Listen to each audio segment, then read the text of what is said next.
Awesome. Thank you so much for joining today's call, Founders and Startups Networking call. This is going to be a new community that I'm building to help, startups and founders with their journey, with their mission, so that we can all support each other. We're all small when we're alone, but when we're together, I think that makes us much stronger and we can all help each other. So the intent of this community is again to come and pitch, your journey, what's your products, what's your services, and see if we can support each other, even if by just liking your page on LinkedIn or just sharing your page, that's a small effort that can help somebody with their journey. And again, we all have challenges that we're facing during, the startup, during the launch, and it take us a while to, get to a place where we feel like, oh, the business now is running, and we can sit back and relax and maybe, get, at least some kind of stability with the business. So that's the main intent about this community. I've done similar communities like this for the job seekers, for the professionals, and it was very, very inspiring and it went viral. I've been working with Microsoft for 6 years and Indeed for 2 years, and the power of community there is amazing. And this is what I want to try to replicate, to be honest, with the startups and founders, because the amount of learnings that we need to learn daily from each other is definitely gonna inspire you, with you hearing the other folks' stories and how they, managed to solve it, and maybe, that could give you a quick idea that maybe help you with your product, with your service, and pivot and hopefully succeed. So that at the end of the day, hopefully everyone here wins, everyone succeed, and that's the power of community. So I'll again, I don't want to be the one dominating the call here. I'm just gonna do a quick introduction and setup, and then open the floor for everybody to share their wisdom. So my name is Ahmed Zayed. I'm the founder of Future Career, and Future Career is a career coaching, consulting firm to help professionals, IT professionals specifically, land jobs in the US and Canada. And I have another company that I'm running as well, but I'll be just, pitching today Future Career. We do lots of community work and also resume, LinkedIn, interviewing, support. And I'm proud to be partnering also with my friend here, Solomon, who has a great website, Resume Guru. I'll let him explain his, business as well. So I'll pause here and hopefully, everybody don't be shy. Again, this is between us and we're all friends here.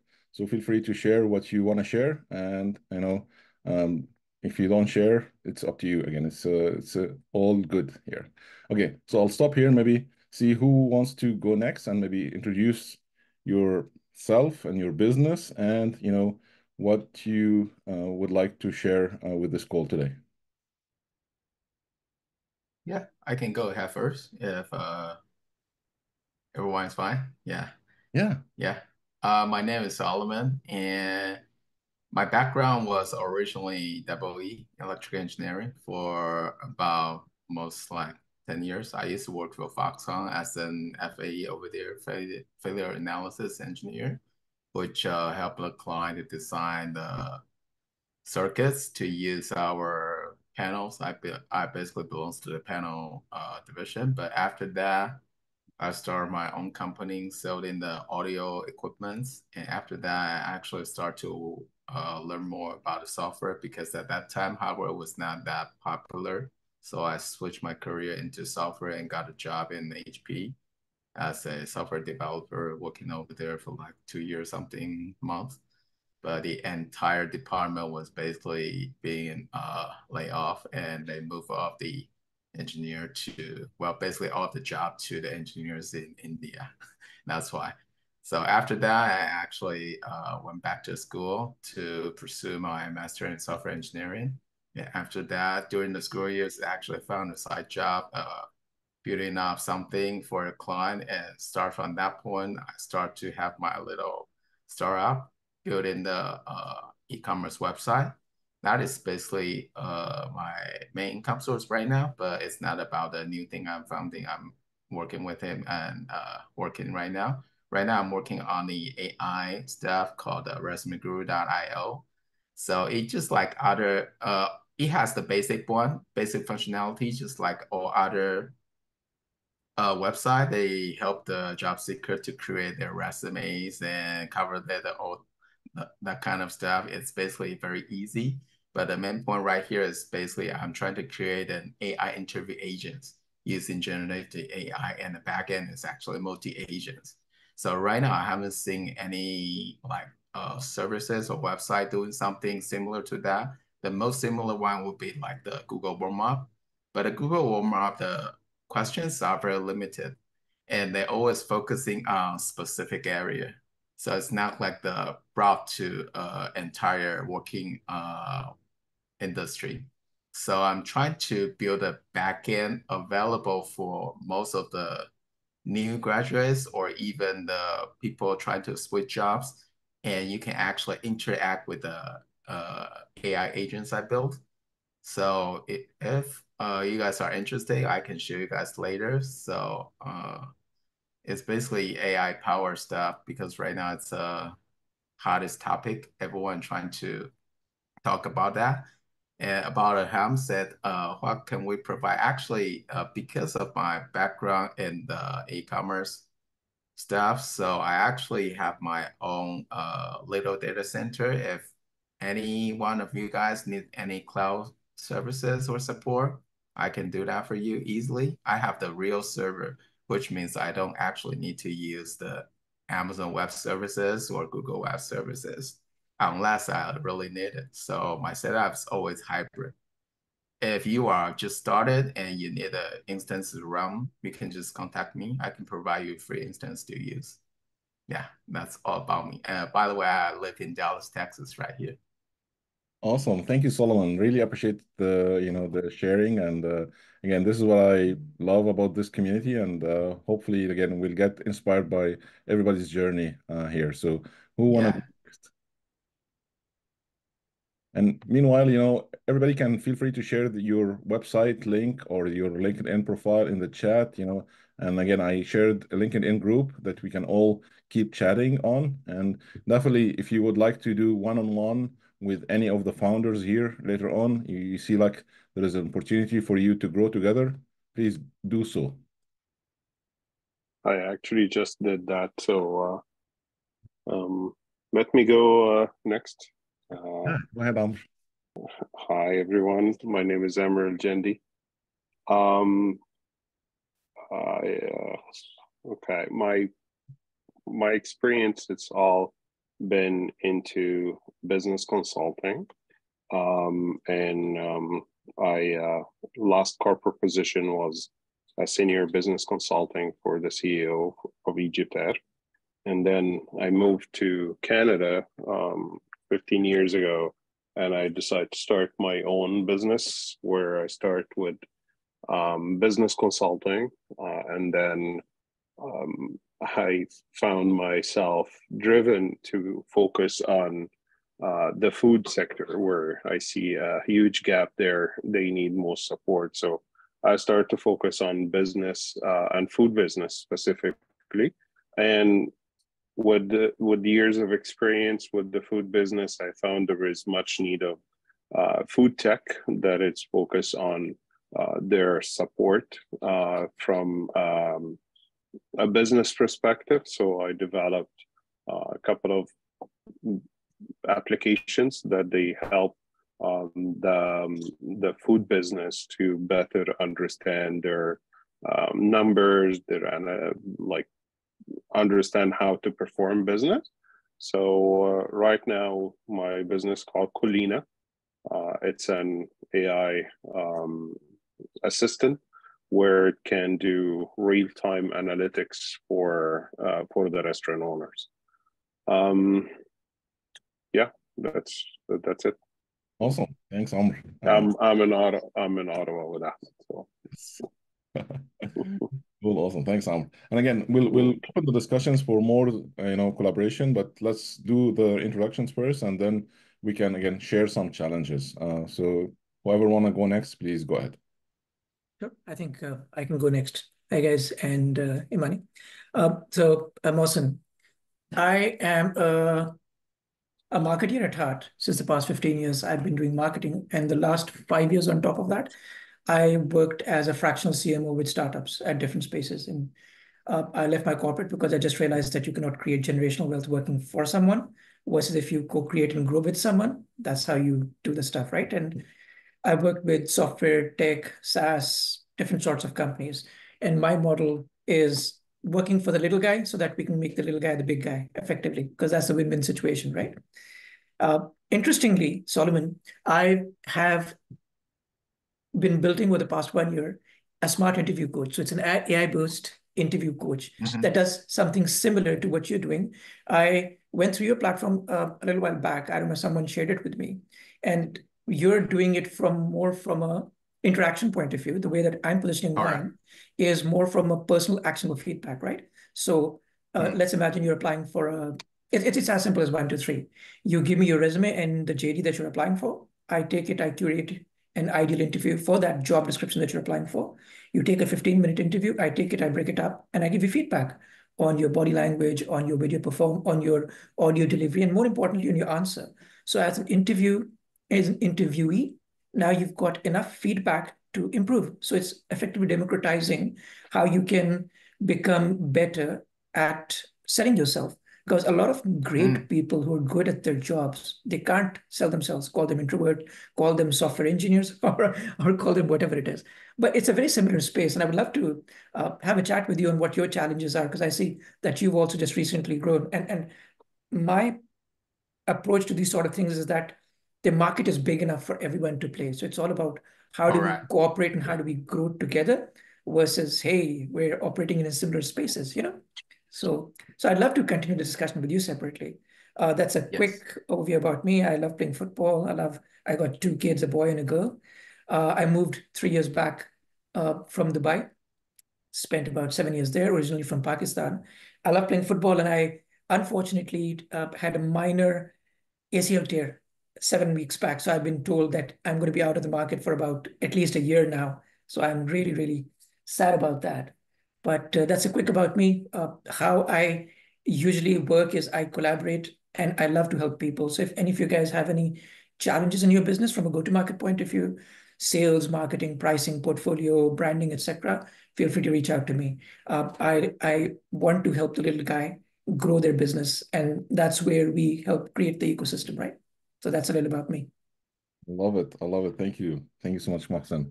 And I love the collaboration. And again, as you mentioned, the market is big and we definitely can grow together. And who knows, the partnership and the discussions can build, some maybe better products, better services to everyone.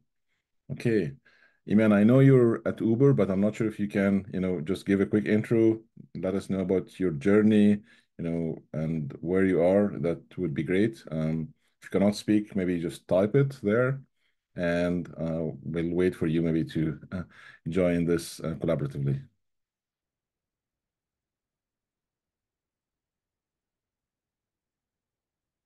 Okay, maybe Iman is not ready yet. Okay, so let's open the discussion and see, how can we benefit from this, community and grow it. So let's say, for example, if you want to get help getting exposure, maybe there is some, posts, whatever, on LinkedIn, or, there is some products that you can, promote to each other. That's definitely gonna help everyone here in this group. And maybe let's start with, whatever challenges that you're facing today, building your product, building your service, or finding the right customer, who knows, maybe someone from this call can, get you that, let's say relevant customer or the candidate customer. Oh, Iman, you're in Toronto? Okay, thank you. So let's maybe start with if someone wants to share their journey or where they are or what is their biggest challenges, if you are okay, then go ahead. Otherwise, I can start from my end. I can start a little bit. I can start first. Yep. I would say the hardest right now for me, the challenges is basically get more exposure and let people to use. I know there are still a lot of bugs, but I just want people to use it. Once people use it, then you get the real feedback and know what does the end user actually like. And we're, as a developer or founder, we want to build something not for people to use. Not like something just for us. We think, oh, it's cool, it's awesome, but no one likes it, then that's useless. So right now, that is basically one of my biggest challenges. Like for the AI, the one I was talking about, the AI interview chatbots, right now, my challenges for that is basically not about the tech part, it's about the interactive part. How many people actually will to use it? I actually went back to my school, went back to UT Dallas and talked with some students. For students, they're willing to try it, they're willing to use it. But once you are asking about money, they're not willing to pay for anything. So how to make something in between the actual customer they're willing to pay, but some feature actually helping the new users, that would be my top priority right now. And for that, actually, I forgot what's your name again. Mohsen? Masin, right? Yeah. Masin. Yeah, actually, right now we're trying to embed the facial recognition into the entire interview interaction too. But even though we know we can monitor the people, we can monitor the distance, and also how they look at the camera, but how to perform that to be a good usable AI to the user is also one of my challenges. Because for me, I feel like, oh, I know, look at that, but people doesn't know that is good. And what are the information they actually looking for? Actually, in the back end, I collect all the data. It's just not being displayed at the front end. You told me you haven't tried before. You know, right now they can actually do the real-time pronunciation correction or the words you use and compare with the database I have, and also the agents give you the feedback. But are those the actual information, actual data the users are looking for that part? I don't know. I think one of the things, so let's take the lens from a marketing point of view, right? From a customer point of view. Mm-hmm. So far, as you've talked product, and product doesn't sell, right? What sells is what problem it solves. So as you flip that narrative, it's very important to identify your personas. And I think Iman mentioned one, who to target, non-for-profit, because they're helping stuff, they're getting grants from governments. But even if you were to take a step back and you were to say, you built this product, who did you build it for? You mentioned students, who else can use it? Is it people who just lost a job? Is it software engineers? Because we all know software engineers are good at what they do, but they can't sell themselves. How all of that matters is that then you're positioning for them. So instead of saying, here's an interview bot, you can practice with it, you start saying stuff like, hey, you're good at what you do, you just don't know how to sell yourself. Practice with this tool and it'll sell you. Now that's part one. Part two is, as you interact with these people, you get an understanding of what exactly is needed as an output, right? So that's the impact of that. Yeah. And the impact is, am I saying the right words? Am I, communicating correctly? Did I answer the question? And these are all the things that you talk about. And what's very important over here is to have on board some sort of an advisor that can guide you on the HR angle of things, or the recruitment on the interview angle of things. Because if you were to oversimplify, right, what are people looking for in an interview? It's a job fit, it's a company fit, and will this guy fit with the team? And there are certain questions that people ask within that. So when someone is preparing for that interview, even as an interviewee, I like to say, hey, how did I do in my interview? And the answer to that is exactly those three questions. How you categorize those in terms of what are the questions that the job fit looks like, what are the parameters that they look like, is then how you give that feedback. So the two things which I would urge you to do is flip the narrative, because I understand I've worked with a lot of startups where they've got phenomenally strong technical founders who know how to build a product, but they don't take the lens of the product and put on the lens of the customer. So that's the one thing which I would ask you to do on how does the product help people and which people it helps. If you can start off in that, that is where the channel comes into play. What's the messaging? What's the pain point? How do I get out to them? What's a trial model? How do I get them to pay? And then as you try these things out, that's where the silver bullet that everyone's looking for, the product market fit comes into play. Because that's the second thing as a founder that you want to do. You want to try enough things to identify what works and what doesn't work. Going after one segment might be a failure in the end because that was not the right segment or the right time for that segment. So you want to test out more with more segments, with more messaging, with more communication, with more channels, and see what fits. Then you scale it from that. That's amazing feedback to this question. Yeah, very good feedback. And I want to echo a similar message that, first of all, I want to comment, Solomon, that don't worry, you are not alone. As per member of lots of startup communities here in Ottawa, and I met a lot of tech founders that this is always the same common mistake. You can mistake. It's a common issue with the startup is you always have a great product, but you don't know how to sell it to people. But what I found through my journey with Collina, that it's very important when you put what problem you are solving, you put in front of them that this is the problem, this is what you are losing. This is what I'm talking specifically about your question when you ask about the money.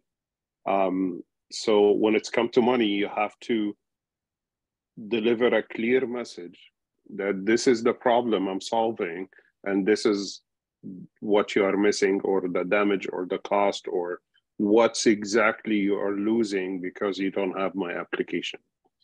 So that's what resonates with them, that they will be willing to pay at this point. But as Mohsen said, that I think it's trial and error. Keep trying, keep see different group, keep even try with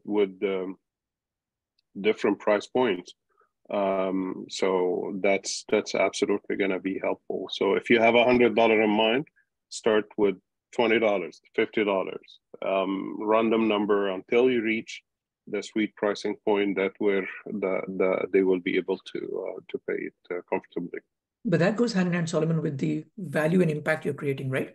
So at the moment, as I've gone through your product, I think it's a very smooth product. It's a very good interaction. It exposes me to the experience.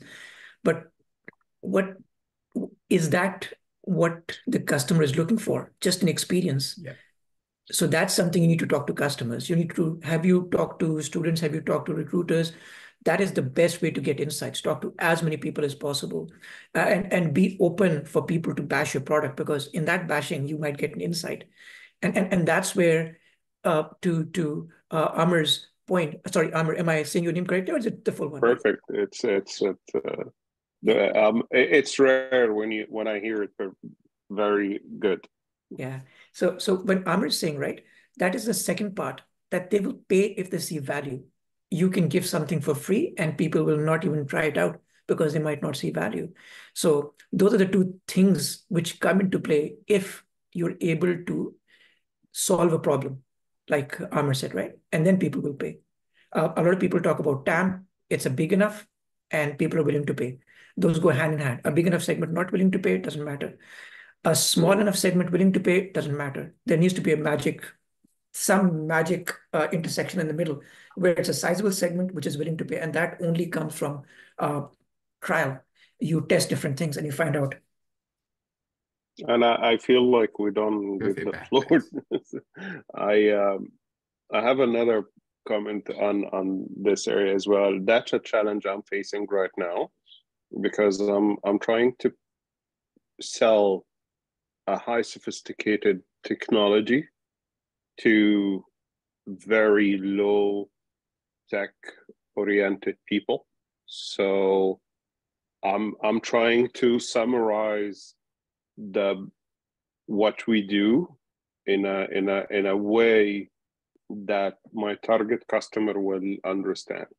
Even if it's an independent restaurant owner or it's a chain, still the language of real-time analytics, generative AI, or complex technology or business-oriented messages, I see it, they'll get it through. So we're still, I'm just saying that this is going to be an ongoing exercise until you find the message that you feel it's get the most response from your target audience.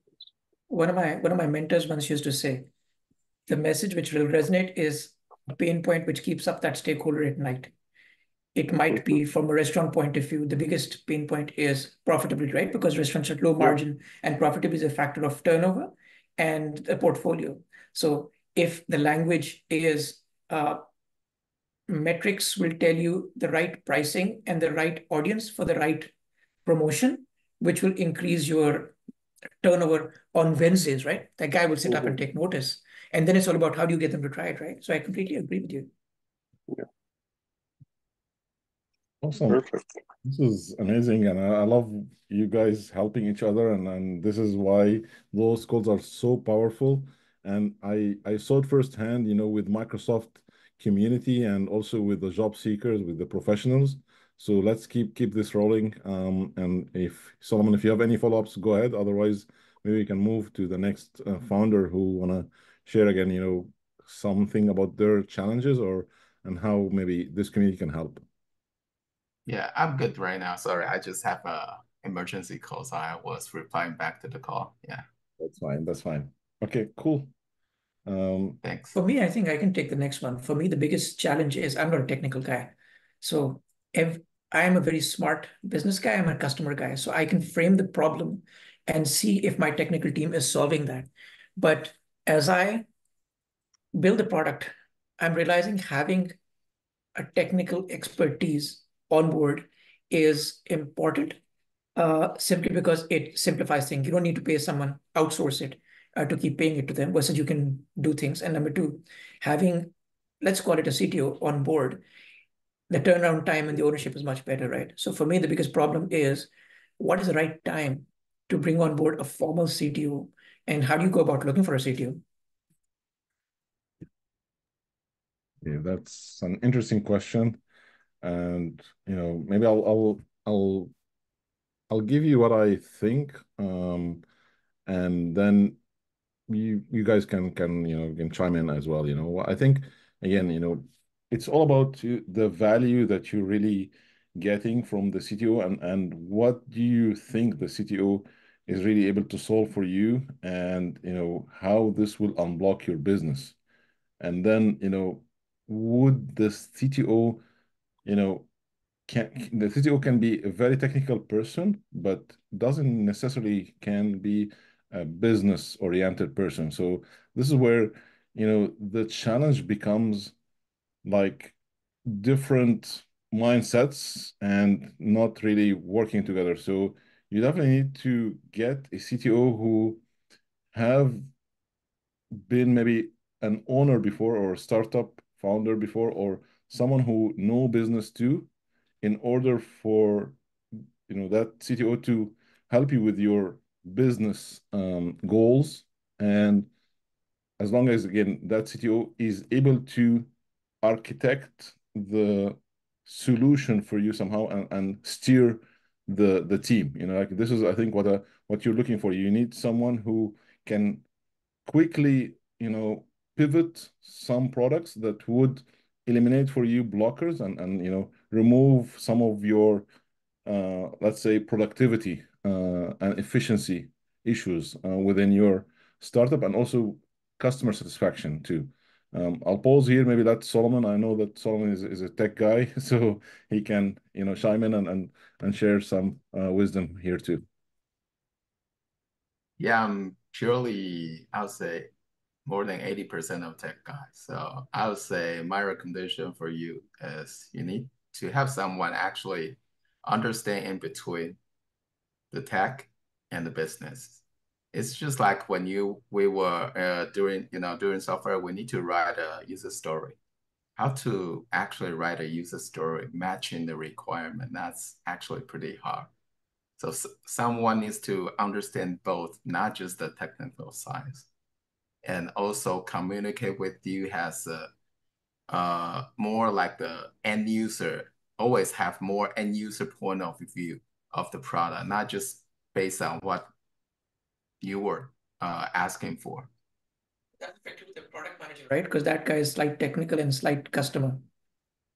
Yes, I would say CTO needs to have that kind of mind in his or her mind too. Yeah. Okay. Yeah. And again, you know, yeah, go ahead, Amber. Sorry. No, go ahead.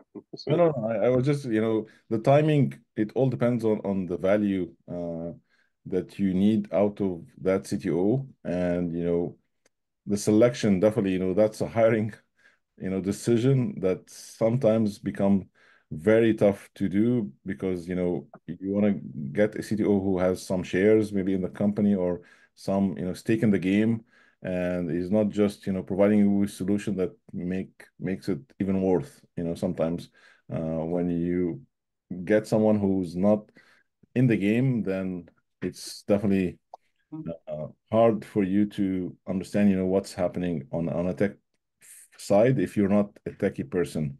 And yeah. Yeah, Sorry. I want to use that word exactly because I'm a not technical founder.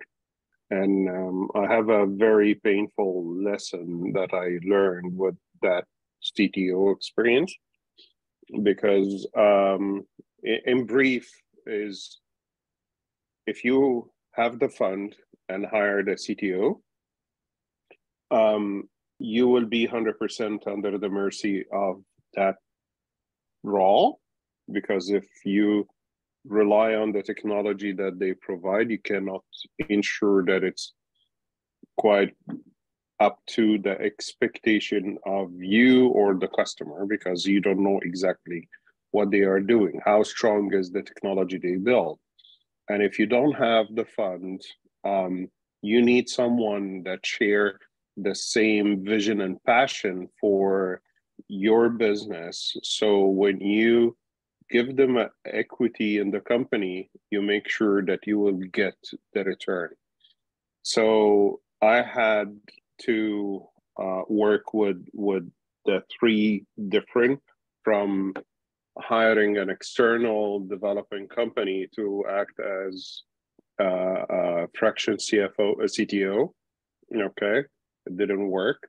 I hired fully someone internally to develop the technology, and it didn't work. And I'm glad that now I've found a partner.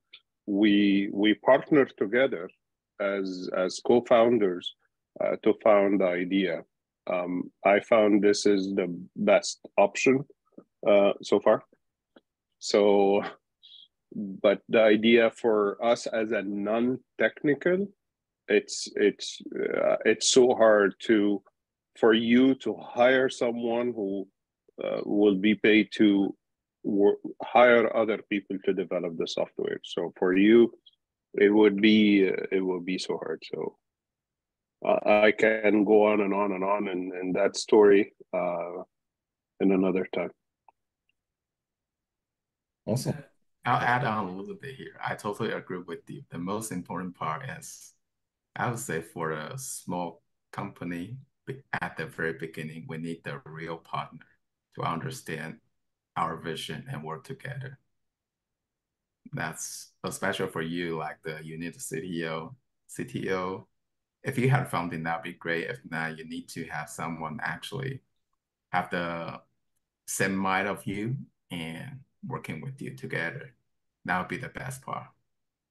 Yeah, I'm looking for that too. Yeah, it's a tricky battle. I had a gentleman who was helping, but he was not as involved. And then building it up through the tech team, they do what you want them to do, right? They don't have the same skin in the game, so their vision is limited to what you brief them and then take it down to the T. But you said to put the T over here, so we put the T over here. No, tell me I'm wrong. I totally agree. Yeah. Yes. They basically just follow your rules, but once the rule is all checked, then it's all checked. Yeah. Yeah. I can go on and on because I'm a process designer. I built up the entire system architect with all the requirement and every single detail you can think of. And I hand it to that developer, and they give me everything I asked for, but all in one page. So everything is like no function whatsoever in anything they built after I paid like a big lump sum.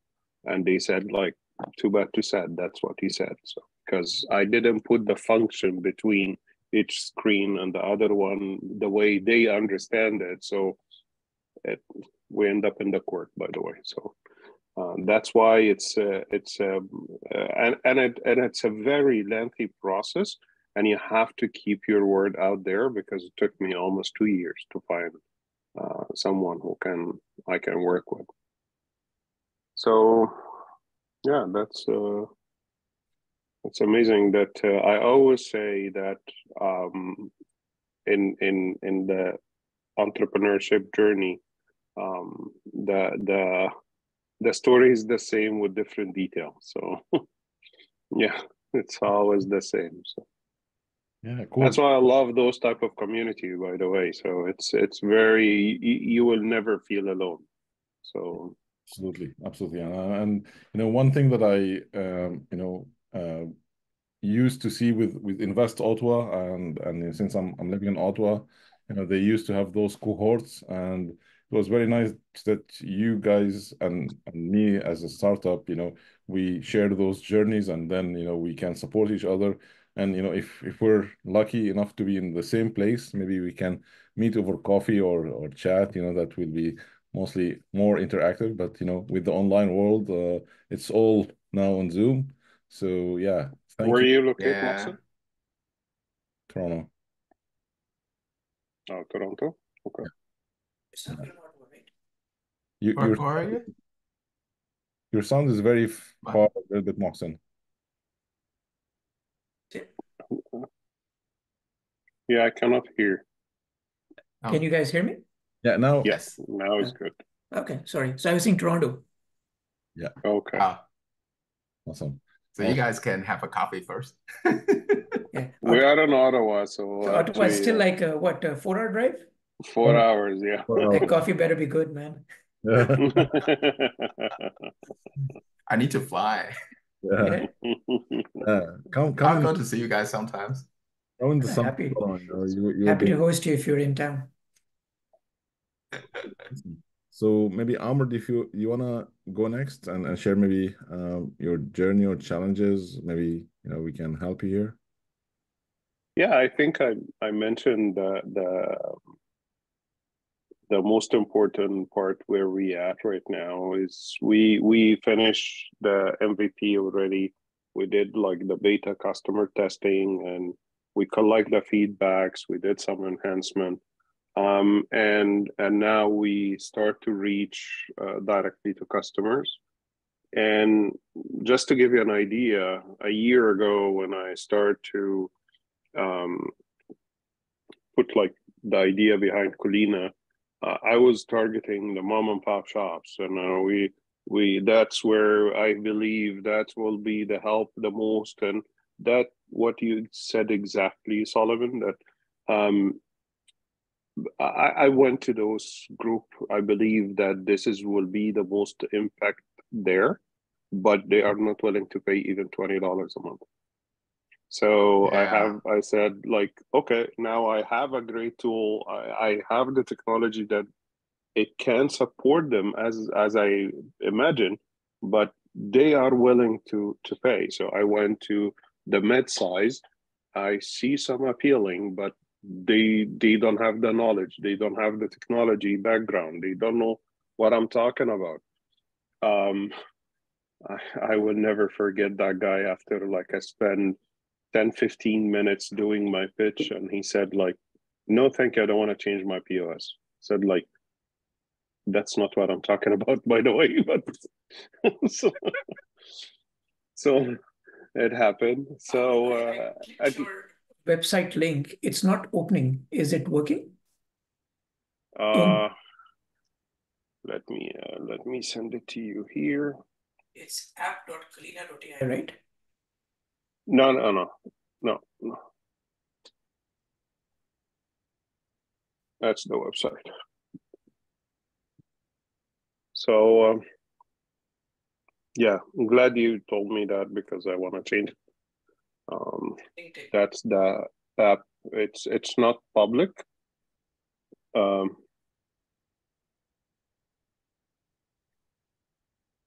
gonna change that. So that's the domain. That's the app. Because we do have two websites, the Colina.ai, sorry, no, two domains, Colina.ai and heycolina.com. We still didn't decide yet which one we're gonna go with. But the idea behind, like, the challenge that we are facing right now is main focus on how we understand very well what the value we offer, and we see the value of what we are offering, but how we can put that in front of the right customer, as in the proper language that the customer.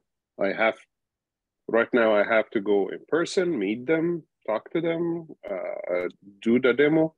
I want to have something that can be automated, standardized. Self-serve. Yes. So just one important thing, and again, apologies if I'm talking out of turn, but same thing that I was mentioning to Solomon, right? A lot of the language that you have on your website, it's all about the product. Your restaurant assistant, helping with the data, offering analytics, boost your productivity. I'm sure you've talked to a lot of these restaurant owners, right? They don't talk productivity. They don't talk decision making. They talk about different things, right? So how do you integrate and how do you go from what you're offering to the impact that they're looking for? So as you and that translates not just to the website, but also how you talk to them, how your sales pitch is, how your demo is geared, the nomenclature in your app, etc. Yeah, and that's exactly my pain point right now is how we like. Yeah, okay, we're gonna increase your profitability. We can make you stay on track on your KPIs, and we can ensure you will maintain the food cost that you are looking for. But I feel like this is all like a statement, but not a sales pitch for the restaurant. So you agree with what I'm saying, right? Yeah, sure. Oh, No. I'm saying I'm not happy with the website. I'm trying to do something else. I'm trying to put a different message that can. That was mainly like I created that website myself and was like trying to put something out there so I can have a website. But really nice what? and really clean. It's really nice and really clean. What? Seriously? Oh, good. Thank you. I don't like a lot of stuff about it. I can go on and on, but As founders, we're most critical of our product, so that's the best thing, right? Best and worst thing. Yeah. So yeah, for me, I believe like we do a lot more than what can be expressed on the website. So I want to summarize that, put it in a way that can be understandable for the consumer. So I think Ahmed, you agree with me when every time we talk about the product, I can keep go on for 10, 15 minutes and you may end up don't know exactly what I'm talking about. So that's why I need to create that elevator pitch about the business. Yes. Yeah. Yeah. I have a little question for you. I just browsed the website, but I still don't know what be the main thing the apps do. For example, you mentioned POS. POS is basically for the people to order for the checkout. Maybe there's an apps control the supply chain. There's an apps help to communicate as you see here. Yeah, we if we go maybe next time we'll prepare like a full pitch. We can do that maybe Ahmed next meeting, and we can prepare like each meeting, one business do an entire pitch, start to finish, with the slideshow and product demo. So right now, in my product demo, the way I describe Collina, we are a system aggregator. We connect with all your data points, whatever it is. And then we run analytics, real-time analytics and diagnostic. We do as well menu engineering and enrichment, and then we'll provide you with an interactive chatbot where you can ask question about your sales, your data, your inventory, what's going on, what the sales yesterday, what's the what the best I can do. And the reason we call Hey Collina, because we rely on the voice-to-voice activation that you can, we do have a mobile app already. So we're still working on the voice-to-voice, so you can interact questions by voice, and you can get the answer in voice as well. I gotcha. Same point. A lot of the first 15 seconds that you talked about, it was very technical. And I'm a technical guy. It went over my head and I was disinterested. Imagine it's a restaurant owner. They will lose you like anything. So one of the core things that you go into these things, right? So how do you make them understand what value it adds and how easily they can try it out? Those are the two objectives that you want to get out of that meeting or that pitch with those potential customers, right? I absolutely agree with you. And I try, like I remember the first flyer I created for Collina was real-time analytics, something like your data security aggregator, blah, blah, blah. So, and I was handing out this for restaurant owners and nobody get a clue. Even if I put like free trial, absolutely free. So I was trying to book the beta customers, but it took me so long to find one customer to be able to. Yeah, and all that for free. So even with free, it was so hard for them to sign in. So I was actually helping a friend who works in the airport restaurant space, and the core challenges that they used to face, and when we articulated around that, was about wastages, compliance. It was around what was the right term if I'm forgetting? Food wastage, which resulted in losses. It was around selling the wrong product. It was around shelf life not being met. It was around turnover of the seats. It was around making more money for your best dishes. And now all of those things is something that these guys were like. And then we said, okay, fine, behind this data, look at your cost of this particular thing. Look at this bread that you buy on a weekly basis, but you throw away 15 of it. So when we started talking those sort of things, right, these guys understood the role of analytics, because analytics is a means to the end, right? Which is how do you make sure you become a more profitable, and profitability either increase your top line, which is get more people to order the fastest running thing. And number two is to just order the things as and when they're required, right? As much as menu engineering is something it's been since 1995, something very well known in the industry, not very well known, but some principle for how to do your pricing and menu in relation for the menu. I'm surprised when I start to people like, we do menu engineering and nobody know what I'm talking about. So it's some principles that they are very crucial for your business. You may do some of it, but you don't know that how impactful. So most studies show that just applying the menu engineering principle can increase your profitability 10 to 15%. So I'm trying right now, like sometimes I'm saying, oh yeah, I can use that 10, 15% to say that we can increase your profitability. But the other hand, that's, oh no, but I don't have proof or reference or research to support that. But can I ask you a question? I'm sure you've talked to restaurant owners, etc., right? And in yeah, those interviews, have you read this book, by the way? And I would suggest this to everybody. This is something that an investor suggested the to me, mom test. the mom No. test. The importance of this book is two things. Number one, it exposes you the importance of talking to your customers, right? Number two, it helps you understand how to ask those questions.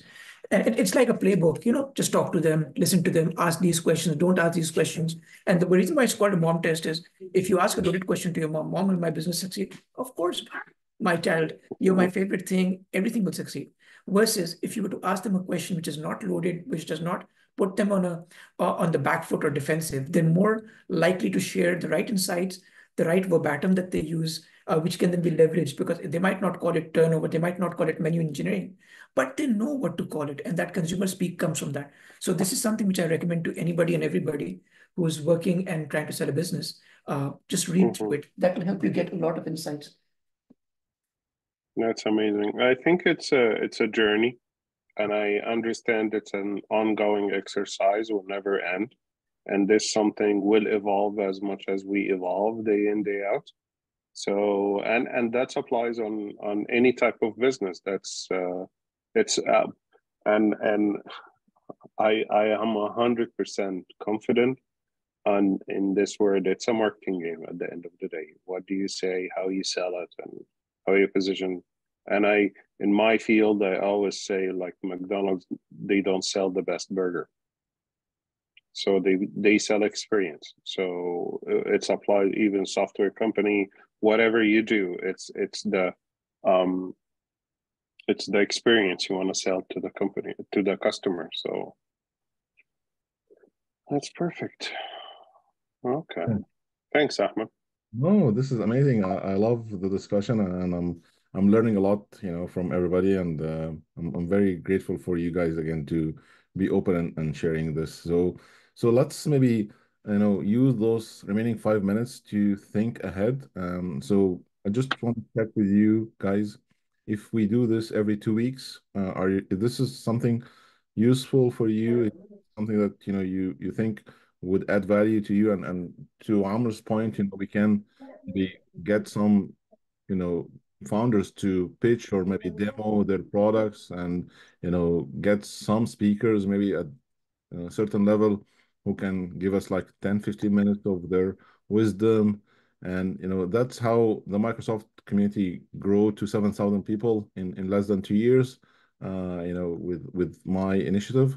So again, open for thoughts and insights. What do you guys think, and how we can make this valuable and a good investment of your time and everybody who will see us later on. Yep, agree. Okay. I don't know about the 2 weeks, maybe once a month, I would say, would start the ad for it as of like from one session to another. Or we can try 2 weeks first, and then we'll see how it goes. If we found it too close, we can extend it to 1 month. Yeah, sure. I think some of the activities that can be very helpful is the pitch or product demo, or sharing would I don't know, the tech people here can share anything comfortably, but the idea, if your product market ready, and like myself, I want to share as much as possible about my story, so I can get your feedback, your point of view, and what do you see about the product and all that. So I hope lots of people also they can benefit the same way. So I agree. Awesome. So again, we'll maybe do, if we're a bigger cloud, we can get to do, breakout rooms, and get more, discussions like this one, so that people again get the benefit from sharing their pain, and also getting to know others' pain. Maybe again, someone already figured it out, can share their wisdom, and we can all benefit. I think the idea of a guest speaker is a play as well, especially if you get anything near fund or pitch or anything like that. All founders and startup will love to come and hear what they're gonna say. So I think if you or anyone came across anyone from VC firm or anyone who can come and give us like a little bit of insight about investment and how we can structure the formation of the company or the share structure or thing like that, like offering a CTO, how much you can offer the CTO, what that reflect on your business, things like that. So I think that will be very attractive. I'm happy to answer a couple of those questions because I've been on the fundraising journey I've been preparing for it since the past 1 to 2 months, and I've had a couple of discussions, attended some seminars, some one-on-one coaching, etc., from a pitching point of view. So happy to answer any questions that you might have over there. Happy to share, in our next call, the pitch deck that I've created. But again, the fundamental, just like I was talking earlier to Solomon, is about making something and trying it out. You'll find it'll work for someone. There's no one shoe that fits all, right? So one approach might, make one investor happy, but it won't resonate with another investor. So at the root of it, the fundamentals and the structure remains the same, but you still need to tailor it to each of those audiences that you might be addressing. Yeah. Just like I will challenge you. It's always chemistry in between. Sorry? Yeah, that's when you come to talking to them, but in some cases you have to send them the pitch deck blindly first, which is challenging. So let me put it this way. So I shared a pitch deck, which according to one of the investors was good because it followed a certain structure they were used to. When I sent it to the other one, the first person who had asked me to take out 1, 2, 3, the second person asked me to include 1, 2, 3. So the fundamentals still remain the same, but you cannot please all. The fundamentals are all the same, right? What's the pain point?